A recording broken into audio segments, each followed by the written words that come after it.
안녕하세요. 저는 다른 사연자들 연령보단 조금 어린 편일지 모를 22살 여성입니다. 제가 가진 사연이 과연 수많은 아픈 사연들 틈에 끼워도 되는 건가 싶은 걱정은 했지만 고민 끝에 한번 적어보게 되었습니다. 제가 얼마 전 우연히 컴퓨터를 하다가 한 라디오 사연을 듣게 되었는데요. 하나의 사연을 시작으로 꼬리에 꼬리를 물듯 여러 가지 사연을 접해보았어요. 몰랐는데 세상에는 정말 다양한 고통을 겪고 새 삶을 살고 계신 분들이 많다는 걸 실감했습니다. 이 넓은 세상에서 저만 힘든 것은 아니라고 생각했지만 제가 제일 힘든 줄 알고 살았었는데 사연들을 새벽 늦게까지 듣고 나서는 제가 우물 안에 개구리적 생각을 하고 있단 걸 깨우쳤어요.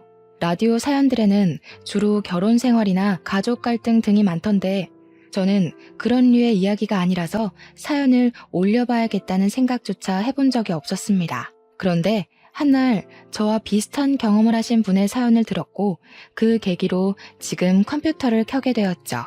언젠가 세상에 공개될 제 글도 많은 관심을 받았으면 좋겠네요. 지금부터 아직 세상은 아름답고 살만하다는 걸 느꼈던 그날의 기적을 이야기해 보도록 하겠습니다. 저는 태어났을 때부터 단 한 번도 금전적으로 여유롭게 살아본 적이 없었습니다. 제 부모님도 가난을 되물림 받은 입장이라 늘 대출 빚에 쫓기듯 살고 있었어요. 그 사이에서 저와 남동생이 태어났으니 삶을 궁핍할 대로 어려웠죠. 고작 2명이 쓸 수 있는 침대에서 4사람이 잤다고 말을 한다면 제 사정이 조금 실감나실지 모르겠어요. 저희 식구의 빚과 더불어 경제 능력이 없는 조부모님 빚까지 부모님이 해결해야 했기에 가세가 기울어가는 건 어찌 보면 당연한 순리였습니다. 그럼에도 저희 부모님은 굴하지 않았고 저희 남매에게 짜증 한번 내지 않은 좋은 분들이었어요. 부모님은 자기들이 굶는 한이 있더라도 저와 남동생만큼은 밥 한 숟갈이라도 더 먹이며 굶주리지 않게 해주었습니다. 어릴 때는 부모님이 마냥 양보해주는 음식을 생각 없이 홀랑 먹고 그랬어요. 그런데 부모님이 스스로 먹을 것을 포기하고 저희 남매에게 넘긴다는 걸 알고부터는 제가 거절했던 걸로 기억합니다. 저는 너무 어린 나이부터 우리 집 신세를 항상 눈치를 봤어요. 그때가 아마 초등학교 때쯤이었을 겁니다. 남동생은 당시 유치원 갈 나이도 아니었을 만큼 어렸어요. 많이 먹어봤자 한계가 있었기에 그리 음식값이 부담이 안 되는 양이었습니다. 그렇지만 저는 달랐죠. 뛰어놀 나이인데다가 먹고 클 나이기도 해서 배는 자주 고프고 또 음식은 많이 들어갔어요. 부모님이 제게 밥을 덜어주려고 할 때마다 제가 한사코 거절을 해서 저는 반 공기 정도만 먹고 컸거든요. 솔직히 자다가 배고파서 새벽에 깬 적이 많아요. 그런데도 저는 저보다 양이 클 부모님을 생각해 제가 이것만큼은 조절해야 된다고 생각했죠. 너무 어린 나이였으니까 제가 부모님을 위해 할 수 있는 게 마땅히 없잖아요. 돈을 벌 수 있는 어른도 아니니까 반대로 아끼는 수밖에 없었다는 겁니다. 당시 학교에서 꿈이 뭐냐고 물어보면 다른 아이들은 의사, 선생님, 파일럿 등등 참 다양한 직업군을 이야기했는데 저는 좀 황당한 대답을 늘어놓았습니다. 설문지에다 어른이라고 적는 바람에 상담실에서 선생님과 면담도 가졌었죠. 솔직히 돈 문제만 아니면 저는 당시 우리 가족이 옹기종기 모여서 비좁은 곳에 사는 것이 그리 싫지 않았습니다. 오히려 지금은 추억으로 남았어요. 저희가 잘 못 먹고 잘 못 자고 여름엔 덥고 겨울엔 춥고 그렇게 살았지만 그 자체가 힘든 기억은 아닙니다. 돈 문제를 뺄 수 없기 때문에 그 당시 시절이 가슴 아픈 것이었고 또 부모님 마음이 편치 않았으니 불행했던 시절이라고 말하는 거예요. 힘든 상황에서도 저희 식구는 저희끼리 있을 때면 늘 즐거웠습니다. 하지만 그것마저 제가 1~2살 먹고 나니 부모님이 억지로 저희를 위해 즐거운 척 한다는 걸 눈치챌 수 있었어요. 특히 부모님이 저희 앞에서는 웃으려고 많이 노력하셨거든요. 남동생은 부모님의 웃는 얼굴 뒤에 감춰진 슬픔을 봤는지 모르겠지만 저는 한 번씩 보일 때가 있었습니다. 그럴 때면 제가 더 일부러 분위기 띄우려고 노력도 많이 했었네요. 힘들다고 하더라도 나름 저희만의 방식대로 버텨오고 있었는데 이것 하나만큼은 도무지 제 에너지로는 견딜 수 없는 일이 하나 생겨버렸습니다. 단연코 제 인생에서 가장 큰 고비가 아니었나 싶습니다. 그게 바로 엄마가 건강 악화로 세상을 뜨게 되었을 적이었어요. 엄마가 어디 불편한 건 알고 있었는데 부모님이 숨기다 보니까 솔직히 그것까진 알아채지 못했습니다.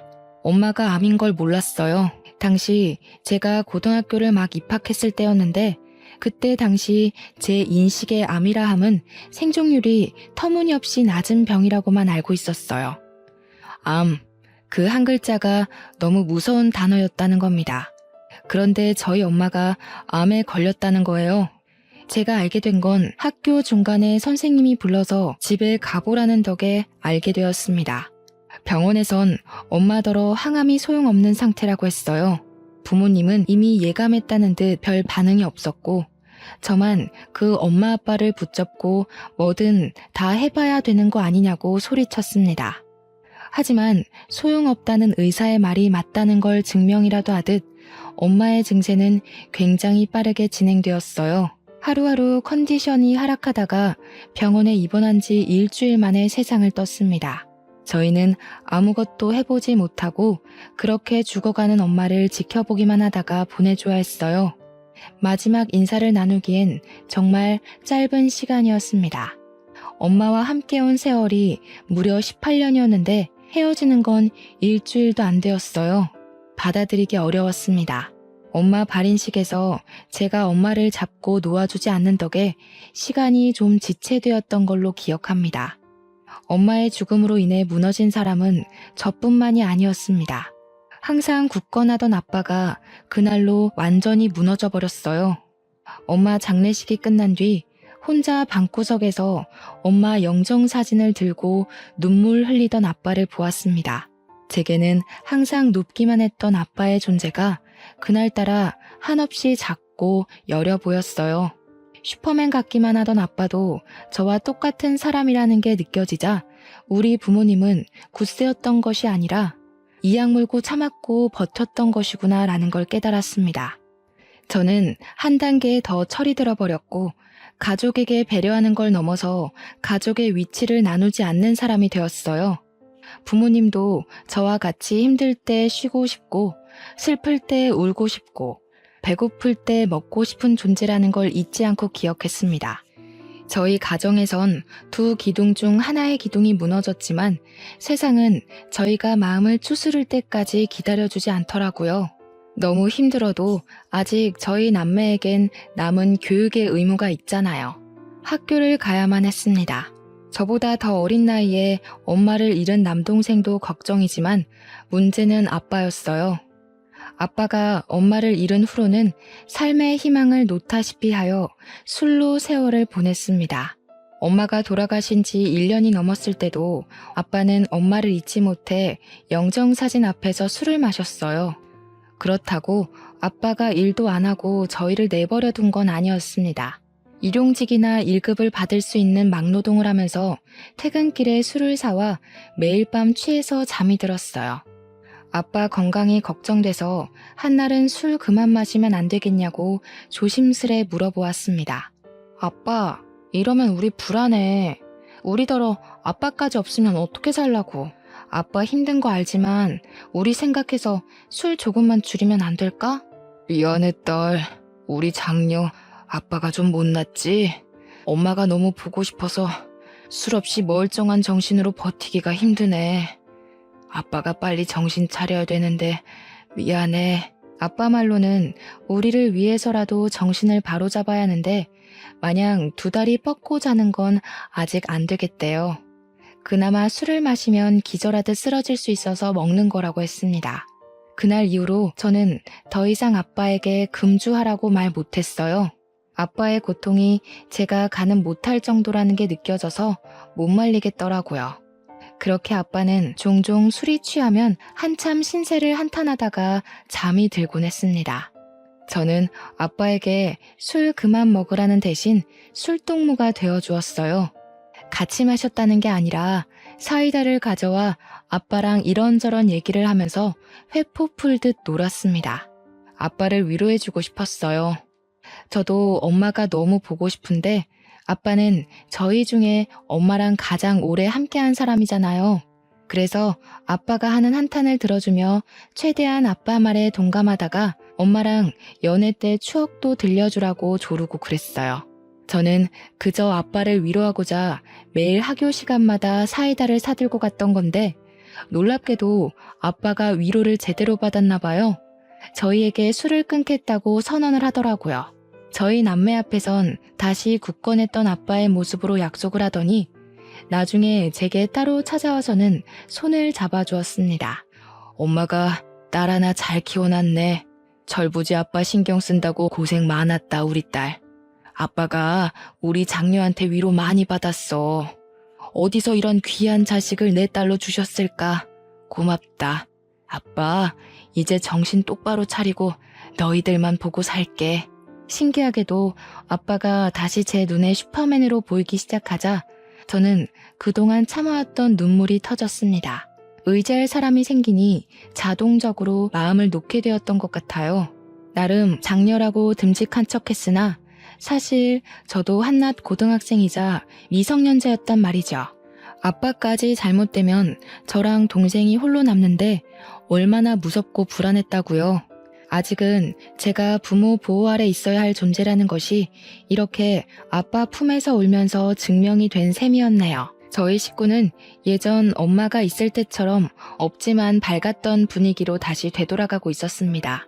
아빠도 일주일 내내 마시던 술을 주에 3회 정도로 줄였고 남동생은 공부를 잘해서 얼마 전 반에서 3등까지 했어요. 저는 집에 남자만 둘이다 보니까 엄마의 자리를 대신 흉내내고자 노력했습니다. 냉장고에 든 것은 없지만 엄마가 살아계실 때 아빠가 용돈을 준 적이 있었는데요. 그걸 한 번도 쓰지 않고 모아뒀었어요. 사실 그걸로 엄마가 위급해졌을 때 살리면 안 되겠냐고 했더니 제 마음은 갸륵하지만 제가 돈으로는 엄마를 살릴 수가 없다고 하더라고요. 아마 그 돈이 100만 원 남짓 했을 겁니다. 저는 엄마에게 보탬이 되지 못했던 그 돈으로 정말 소량의 재료만 사서 반찬과 밥을 만들어냈습니다. 계란이 좀 비싼 재료에 속했지만 그것만큼은 매번 꼭 샀어요. 한 사람 앞에 계란 1개씩이면 생각보다 맛있게 식사를 즐길 수 있거든요. 저희가 주로 나물 반찬으로 비빔밥을 먹었으니까 계란은 비빔밥의 질을 높여주기에 탁월한 재료잖아요. 저희에겐 그것이 웬만한 전주 비빔밥 못지않게 맛있는 식사였습니다. 제가 20살이 되던 해 한시라도 빨리 어른이 되고 싶었던 저는 당연히 대학에는 관심 없었고 바로 돈벌이할 직장을 알아봤습니다. 20살까지 기다리는 게 솔직히 너무 힘들었어요. 어른까지 가는 길을 매일 달력에 체크하며 살아서 그런지 엄청 멀게 느껴지더라고요. 19살을 마지막으로 앞다퉜을 때는 눈 뜨면 다가올 다음날 때문에 설레서 잠도 못 잤습니다. 돈 벌 생각이 저희 없던 기운까지 모두 솟아나게 했거든요. 참, 그날 밤 억지로 잠을 자려고 하던 시간에 잠깐 화장실 간다고 나갔던 아빠의 목소리가 살짝 들리더라고요. 일어나서 창문을 살짝 열어봤는데 아빠가 동그란 달을 올려다보고 있었습니다. 양손을 꼭 모은 채로요. 순양아, 우리 자랑스런 장녀가 이제 20살이야. 우리가 애들만큼은 부족함 없이 키우자고 그렇게 약속했는데 내가 능력이 이 정도밖에 안 돼서 우리 첫째한테 대학을 하나 못 보내줘. 참 찌질한 아빠 같지 않아? 우리 애들 마땅히 사랑받고 자라야 하는데 하필 내 자식들로 오는 바람에 고생만 하고 있으니 내가 참 부끄럽다. 아빠는 엄마에게 기도를 하고 있었습니다. 매일 제 이름을 따서 봄이 엄마라고만 부르던 아빠가 엄마 이름을 부르는 건 처음 봤어요. 문득 아빠가 엄마를 쫓아다녀서 연애하게 되었다던 말이 떠올랐습니다. 그 순간 엄마 이름을 부르는 아빠 목소리가 한 가정의 아빠라기보단 한 여자의 남자 같은 분위기였거든요. 제가 이미 대학은 관심 없다고 말해줬기 때문에 아빠가 제 대학에 아직도 신경을 쓰고 있는 줄 몰랐는데 그날 보고서는 좀 놀랐습니다. 그래서 더 열심히 살아야겠다고 생각했어요. 제가 대학을 가지 않았어도 만족스러운 삶을 살고 있다는 걸로 증명해 보이고 싶었습니다. 제가 일을 하기 시작하니 아빠 혼자 생활비를 담당할 때보단 제법 살림이 괜찮아졌습니다. 그럼에도 저는 밤낮으로 아르바이트를 했는데 틈틈이 구직공고 홈페이지를 방문해서 길게 자리 잡을 만한 곳을 알아봤어요. 마침 계약직으로 호텔 안내데스크에 사람을 뽑는다길래 지원을 했더니 바로 뽑혔지 뭡니까. 당연히 대학을 나온 친구들이 뽑힐 확률이 높았는데 제가 그 계약직에 뽑힐 수 있었던 건 다름 아닌 외국어 실력 때문이었습니다. 중학교 때 선생님이 제가 영어에서만 유독 성적이 잘 나오는 걸 보고 영어 공부 열심히 하면 나중에 취직해서도 돈을 더 많이 받을 수 있다고 말해주시더라고요.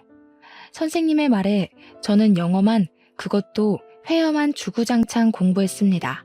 그래도 재능이 조금 있던 덕분이었는지 외국어 회화 자격증이 쌓여갔고 그게 또 재밌어서 고등학교 때 중국어 수업까지 열심히 들어 딱 2개의 자격증을 만들었어요.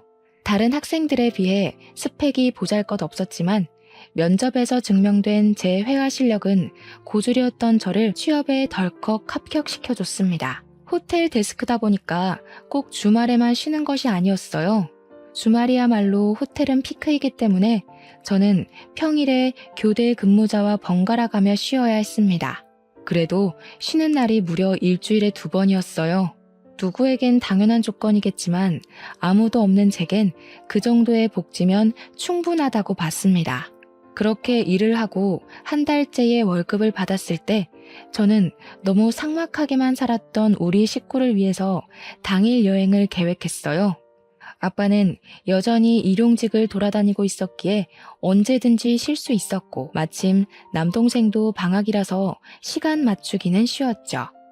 가족끼리 식사를 할 때 제가 슬쩍 얘기를 했더니 아빠가 우리 형편에 무슨 여행이냐고 신경 안 써줘도 된다고 하더라고요. 계속 힘내서 일하려면 나도 동기가 필요해.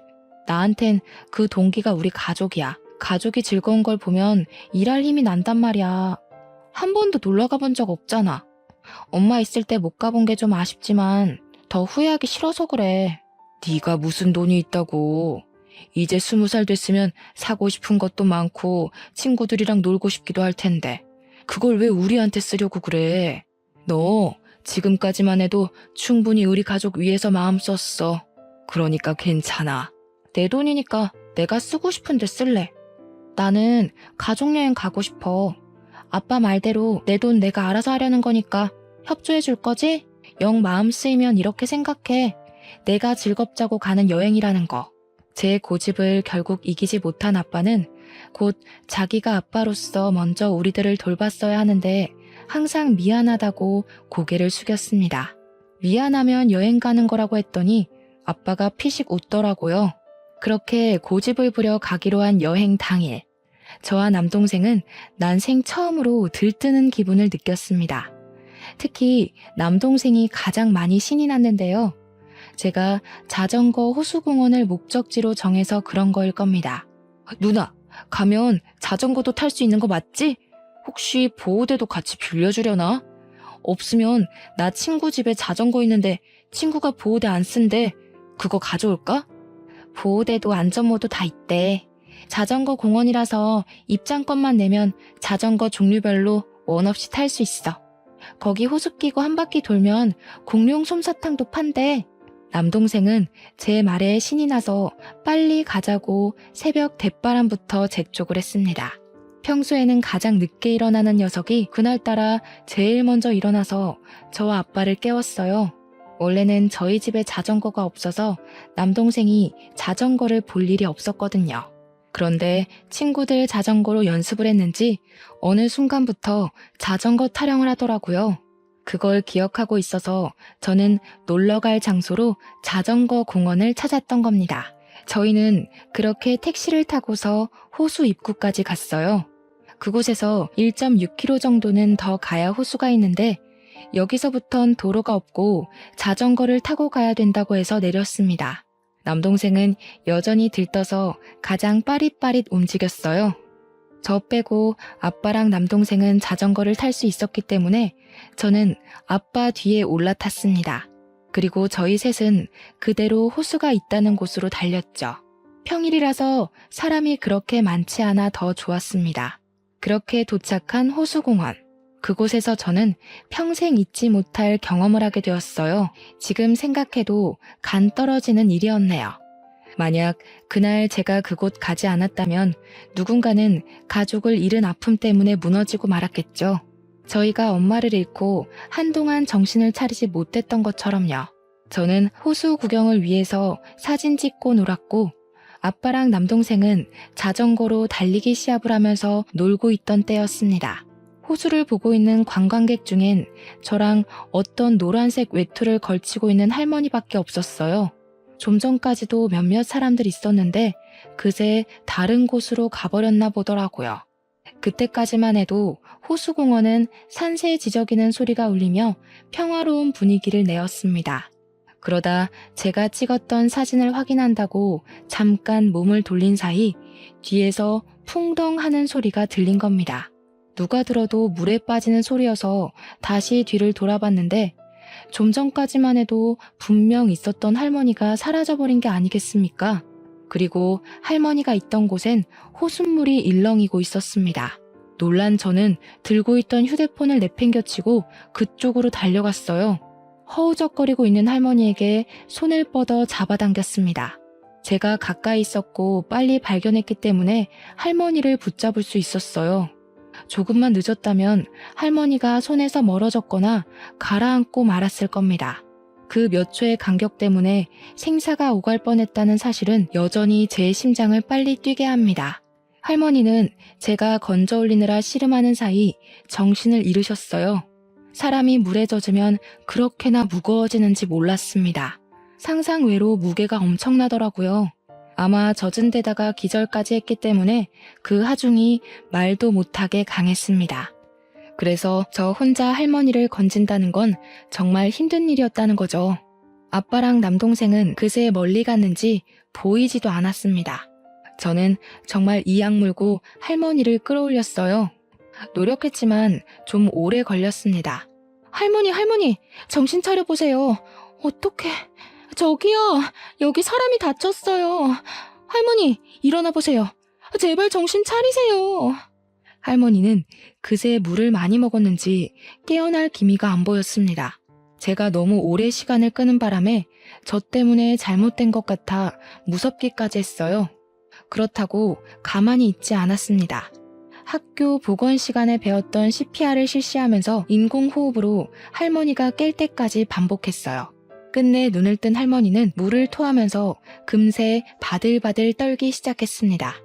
저는 안심하기도 잠시 제가 입고 있던 가디건을 허겁지겁 벗어 할머니를 덮어드렸습니다. 그리고 주머니에 없던 휴대폰을 찾아봤어요. 바닥에 떨어져 있는 휴대폰을 주워와서 빨리 할머니 곁으로 돌아왔죠. 119에 전화를 했고 얼마 뒤 구급차가 왔는데 그 사이 아빠랑 남동생도 돌아오는 덕에 우리 셋은 할머니와 함께 119를 타고 병원으로 갔습니다. 그날 여행 솔직히 한 2시간 정도밖에 못 놀았을 거예요. 원래는 호수공원 안으로 더 들어가면 있는 식당에서 근사한 식사까지 하려던 게 계획이었는데 깔끔히 포기하고 병원행을 선택한 겁니다. 가족이 같이 있던 것도 아닌 것 같았는데 할머니만 혼자 보낼 수 없겠더라고요. 아빠도 남동생도 흔쾌히 제 의사를 따라주었습니다. 병원에 도착해서 알았는데 할머니는 알츠하이머 병을 앓고 계셨다고 합니다. 실종 신고가 들어와 있던 할머니라고 했고 병원에서 가족들을 불렀으니 걱정 말라고 고생하셨다고 하면서 그만 우리더러 집에 가도 좋다고 했습니다. 할머니는 이제 무사하다고 했어요. 저는 옷을 갈아입고 병원 침대에 누워있는 할머니에게 가서 마지막 인사를 나눴습니다. 생전 처음 사람을 구해봤다 보니까 그래도 인사는 하고 떠나고 싶더라고요. 할머니, 어디 가시면 안 되고 여기 선생님들 말씀 잘 듣고 있다가 꼭 가족 만나셔야 돼요. 알겠죠? 가족 옆에 붙어 있어야지 안전한 거예요. 가족들 지금 많이 걱정하시겠다. 좀 있으면 가족들 온대요. 저는 이만 갈게요. 알츠하이머 때문에 사람 말을 잘 인지를 못하는 건지 할머니는 제 말을 듣는 둥 마는 둥 반응했습니다. 시간을 오래 지체할 여유가 없기 때문에 저는 손 한번 잡아주고 그만 돌아가려고 했어요. 그러나 그때 할머니가 잡은 손을 놓아주지 않더라고요. 그러면서 가지 말라고 딱 한마디를 하셨습니다. 아직 가족이 온 게 아니니까 할머니 식구들 올 때까지만 옆에 있어드리자. 할머니께서 너한테 많이 고마우신가 보다. 식구들한테 인사시켜주고 싶나 봐. 그렇잖아도 할머니가 또 사라질까봐 걱정되었던 저는 시원하게 제시해준 아빠의 제안에 마음 놓고 응했습니다. 이건 좀 뒤늦게 알게 된 사실인데 제가 할머니를 건지는 사이 저도 꽤 젖었더라고요. 그나마 병원이 따뜻했기 때문에 옷이 마른 후에 나가서 다행이었지 당시 계절이 초겨울이었던지라 그대로 밖에 나갔다면 빼도 박도 못하고 감기에 걸렸을 겁니다. 뒤늦게 생각난 가디건은 이미 못 쓸 정도로 망가져 있었어요. 그럼에도 저는 그걸 탈탈 털면서 챙겼습니다. 제게는 몇 개 없는 외투였거든요. 그렇게 얼마 뒤 할머니 가족으로 보이는 사람들이 도착했고 저희는 자연스레 뒤로 밀려나게 되었어요. 할머니 가족들은 꼬장꼬장했던 할머니와 다르게 다들 세련미가 잔뜩 묻어 있었습니다. 그 중에 우아하게 생긴 아줌마가 할머니 손을 잡고 계속 엄마 엄마 그렇게 부르더군요. 도대체 왜 자꾸 말도 없이 나가는 거예요? 내가 엄마 심심하지 말라고 사람까지 고용했는데 그 사람들한테는 왜 장난을 쳤어요? 아휴, 아니야. 그냥 이렇게 살아 돌아와 준 것만으로도 고마워요. 엄마, 어디 가면 안 돼 이제. 알았죠? 아무래도 아줌마가 할머니 딸인 듯 싶었습니다. 가족의 품을 찾은 걸 봤으니 저희는 그만 돌아가려고 했어요. 그런데 가족 중에 젊은 남자가 저희 앞으로 가로막고서 말을 걸어오더군요. 안녕하세요. 구급대원들에게 말씀 들었습니다. 저희 외할머니 구해줬다는 분 맞으시죠? 보니까 많이 젖으신 것 같은데 옷부터 저희 할머니 구해주신 것까지 따로 보상을 해드리려고요. 네? 아니에요. 무슨 보상이요. 뭘 이런 걸 보상을 받아요. 괜찮아요. 할머니 어디 나가지 않게 많이 신경 쓰셔야 될 것 같아요. 정말 위험할 뻔했거든요. 저희들의 대화에 아줌마가 저희를 돌아봤고 곧 젖어있는 저의 몰골을 보고서 금세 제게 다가와 손을 잡았습니다. 정말 고맙습니다. 우리 엄마가 어쩌다 그곳까지 갔는지 모르겠는데 엄마 실종되고 경찰도 못 찾고 있었거든요. 한 달이 지나도 소식이 없어서 집안 전체가 무너지고 있었어요. 그런데 아가씨가 우리 집안을 살린 거예요. 아줌마가 엄마를 잃어 집안 전체가 절망에 빠졌었다는 얘기를 들은 저는 과거에 저희 식구 모습이 떠올랐습니다. 저희 엄마도 선뜻 도와주는 누군가가 있었다면 혹시 괜찮지 않았을까 싶어서 문득 보고 싶더라고요. 그리고 그 아줌마는 남자가 했던 제안을 저희 가족에게 똑같이 제시하였는데요. 어떤 보상이라도 해주고 싶다고 제발 거절하지 말아달라고 하는 거 아니겠습니까? 이러지 마세요. 저 돈 받으려고 할머니를 구한 게 아니에요. 이러면 제가 다른 뜻 가지고 접근한 사람 같잖아요. 그런 의도 아니었다는 거 아니까 저희가 보상하겠다는 겁니다. 우리 엄마 목숨에 저희 식구뿐만 아니라 저희가 운영하는 사업장 식구들의 목숨도 달려 있었어요. 저 이렇게 아가씨 못 보냅니다. 그 집 식구 전체가 저희 가족을 붙잡고 놔주질 않아서 얼마나 난감했는지 모릅니다. 그냥 하는 소리면 이미 저희를 보내고도 남았겠죠. 이 사람들은 저희에게 꼭 연락을 달라고 안 하면 찾아가겠다고 하면서까지 진심을 보였어요. 그러면서 귀가하는 것도 친히 데려다 주는 거 있죠? 차에서 내려서 감사 인사를 했더니 보조석에 앉아있던 아줌마가 따라 내려서는 한 번 더 제 손을 꼭 잡더라고요. 꼭 연락해요. 이거 그냥 하는 소리 아니에요. 알겠죠? 내가 부담스러운 거면 아가씨가 구한 할머니가 주는 거라고 생각해요. 부탁할게요. 할 수 없이 저는 아줌마의 제안에 수긍을 했습니다. 안 그러면 안 보내줄 것 같았거든요. 그렇게 다시 일상으로 돌아갔고 저는 안내 데스크로서 할 일을 열심히 했어요. 제가 있는 안내 데스크는 예약을 담당하는 곳이 아니라 주차 관리나 호텔에 관한 층수별 위치, 내부 지리를 묻는 곳이었습니다. 바쁘진 않았고 어떻게 보면 인사하는 로봇 정도의 느낌이었네요. 여느 때와 같이 그날도 각도 신경 쓰며 고객들께 인사를 하고 있었습니다. 그런데 그곳에서 지난날 제가 구해줬던 할머니 딸인 아줌마를 보았어요. 예기치 못한 만남이라 놀라서 쳐다만 보고 있었는데 그 바람에 아줌마가 저한테 오는 것도 있고 인사를 깜빡했지 뭡니까. 뒤늦게 급히 고개 숙여 인사를 했더니 아줌마가 제법 서운한 표정으로 제게 말했습니다. 왜 연락 안 했어요?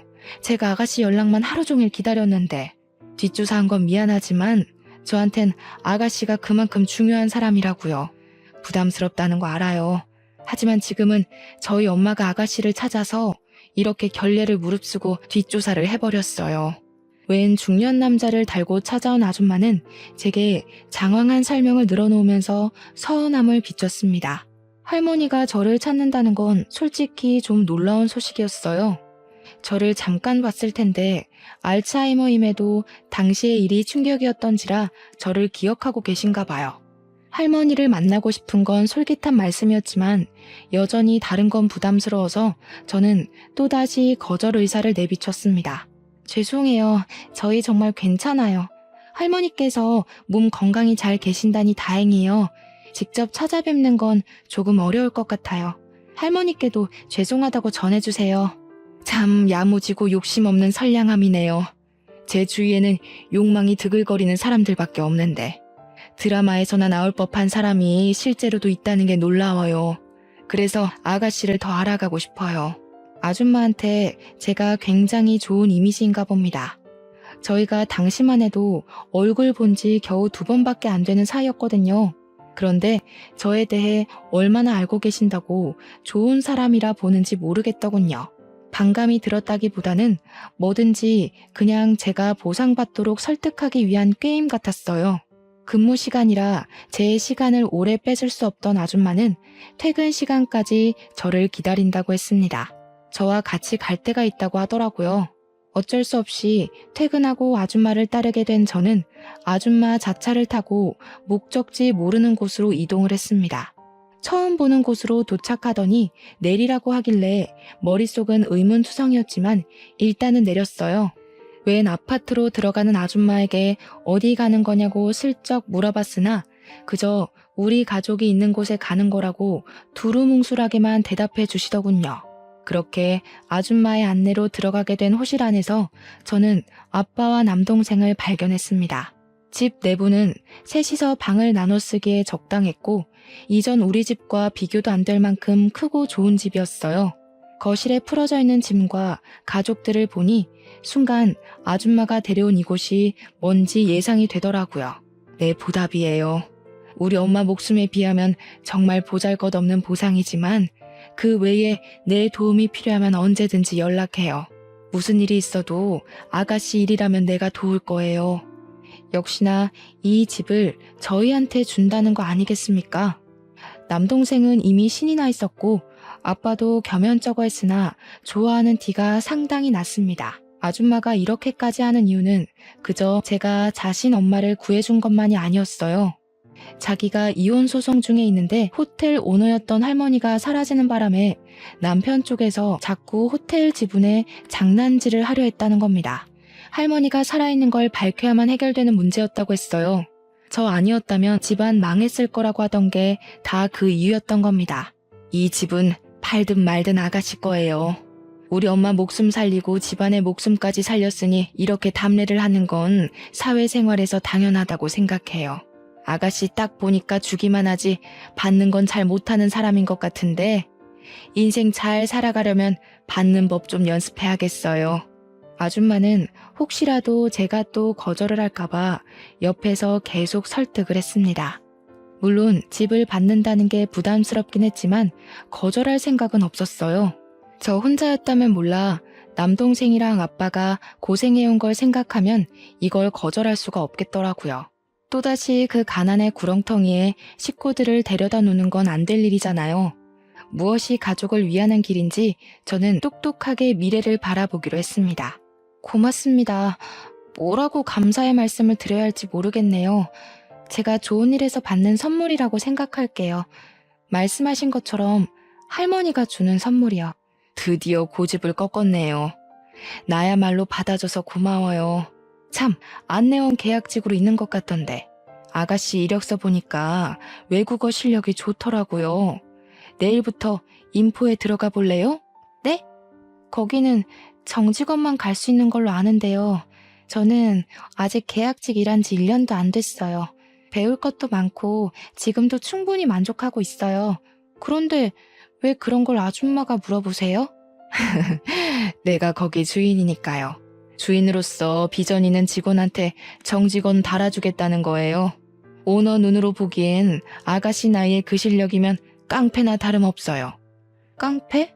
제가 놀라서 저도 모르게 읊조렸더니 아줌마가 남자처럼 호탕하게 웃는 게 아니겠습니까? 당최 이게 무슨 일인 건지. 아줌마가 돌아가고 나서 저는 아빠한테 좀 더 자세히 얘기를 들을 수 있었어요. 네가 어떻게 생각할지 모르겠는데 거기서 대출을 절반이나 갚아주더구나. 내가 됐다고 했는데도 그 사람들 고집 알잖니? 겨우 합의 본 게 절반이야. 아줌마가 끝까지 고집해서 저의 여건을 조금이라도 편하게 만들어주고 싶다고 했다는군요.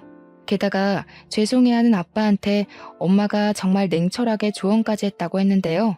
자녀들이 얼마든지 새 출발할 수 있는 나이인데 가난에 가로막혀 아무것도 펼쳐보지 못하는 삶이야말로 아빠 된 입장에서 속상하지 않겠냐고 그랬다는 거 아니겠어요. 지금 생각해도 당시 아줌마 언변은 정말 청산유수였습니다. 괜히 사업장 오너가 아니었어요. 그래서 아빠는 결국 절반으로 합의를 봤다고 합니다. 빚이 절반만 날라가도 저희 입장에선 엄청 숨통이 트이는 거였어요.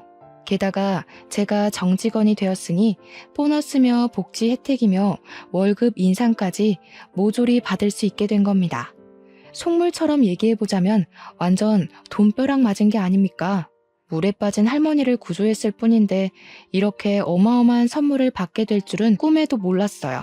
하늘에 계신 엄마도 저희와 함께 이 행복을 누렸다면 참 좋았을 것을. 마음 한켠의 씁쓸함은 어쩔 수 없었습니다.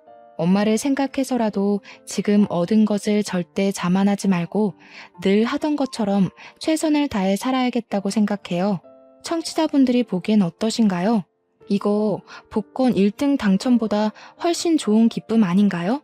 아, 그리고 이건 근래에 있었던 일인데요. 아줌마 아들이 한 번 저를 찾아왔었습니다. 할머니 얘기를 하면서 저더러 밥 한 끼 할 수 있냐고 묻더라고요. 그 기적 같은 일이 있었던 게 무려 3년 전인데 아직까지 제게 보상 얘기를 꺼내려는 건가 싶어 그러지 말라고 했거든요. 그런데 그게 아니라 그분이 저한테 관심을 표출하는 거였습니다. 자기 배경 때문에 주위에는 돈 보고 접근하는 여자들밖에 없어서 한동안 연애에 실증이 났다고 하소연을 했어요. 그러면서 3년 전 저를 만나고 제가 어떤 사람인지 알고 나서는 자기에게 접근하는 여자들이 더더욱 속물처럼 보였다고 하네요. 더 빨리 얘기하지 못하고 3년이나 시간을 끌었던 이유는 자기 나이가 33살이기 때문이었다고 합니다. 저와 무려 10살 차이가 났기 때문에 저한테 미안해서 감히 말할 엄두를 못 내고 있었대요. 하지만 이러다 제가 다른 남자에게 가버리면 너무 후회가 될 것 같아서 마음만 얘기하는 거라고 하더군요. 부담 갖지 말라고 하는데 저는 이미 부담이었습니다. 남자가 싫어서가 아니라 제 수준에 너무 과분한 사람이잖아요. 그래서 저도 생각할 시간이 필요하다고 당장의 대답은 피했었는데 어쩌다 보니 지금은 남자친구가 되어버렸지 뭡니까. 만남을 이어온 지는 5개월 정도 되었는데 제가 연애를 한 번도 안 해봤다고 하니까 남자친구가 당황하면서 더 죄인처럼 제게 헌신하고 있어요. 절대 괜한 선택이 아니라는 걸 꼭 보여주겠대요. 그리고 결혼을 한 것도 아닌데 남자친구와 가끔씩 할머니도 만나러 가고 있습니다. 아빠가 인사시켜달라고 해서 집에서 같이 저녁도 먹었고요. 아줌마가 쿨한 성격이긴 해도 자기 자식 연애에는 잣대가 높을까봐 살짝 걱정되었는데 다행히도 아줌마가 제일 축하해줬습니다. 아줌마도 나이 차이 때문에 감히 제게 자기 아들 만나보라고 얘기를 못했었대요.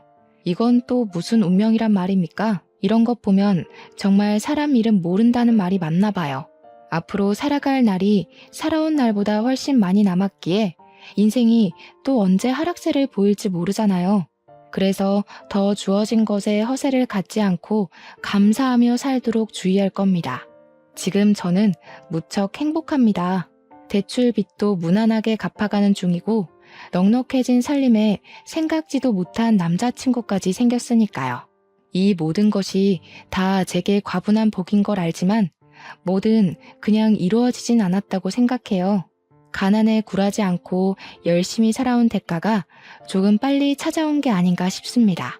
이대로 20대를 잘 마무리 짓고 30대, 40대로 갈수록 더 단단한 제가 될 수 있게 노력할 거예요.